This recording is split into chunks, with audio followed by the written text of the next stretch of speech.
I'm just working away on my drop ceiling yet again. Almost finished. Very time consuming. I just wanted to do a better video so everybody can see.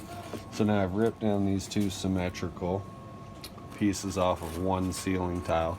Then I make a little piece for the middle, break it off so it's a hair shorter because I don't want it hanging past, obviously, right? Like, it doesn't have to be perfect. But then what I'm going to do is I'm going to foam this. It's very difficult to do this all one-handed. And then just any low expansion, like window and door foam, is what you're going to want to use, because high expansion could possibly shift the panel. We're not going to be too cheap with it because obviously this is our bonding, right? But I feel like the most important part, I'm going to try to do this. I normally do it a little bit more focused. I want to make sure the tip of the gun is pretty clean. Then what we're going to do is we're just going to lay a tiny little bead of foam. Hard for me to do the two things at once. But anyways, I think it's working pretty good. God bless a healthy foam gun. If you happen to have one, it will definitely be about the best day of your life that you've ever foamed anything. And then now, just drop it in. So the foam is a little resistant. So what I do is you push it. You can almost feel it lock in when those fibrous materials kind of come in contact with each other.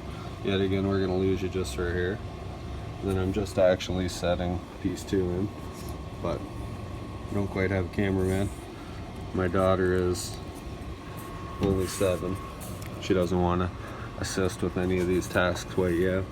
But slide her into position, make sure that all the seams are about as tight as we can get them. And we got this fancy Backroad compression device called a heavy battery. I already have one in there drying, so you really have to go slow because it's not a race, but because you have to wait for each one to dry, so on and so forth. And I'm just going to slide this bad boy. So you can notice the second you push it together, it's kind of taut already and doesn't just fall apart, because it like sticks to that fiberboard pretty good. I don't know, all these stucco guys are probably going to chime in right now and just tell me that they're somewhat similar. And then the battery, slide it back into position, put a little bit of pressure on her, make sure all that my seams are nice and tight.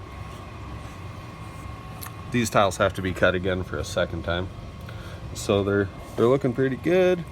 Oh, we got a little open right there. Want to make sure that we don't get that going on. Yeah. So now, just by hand, I've just pushed it all super tight, and bammo, seated tiles. So now they're skiddy. So now they look good when you put them in. Do another video. Thank you.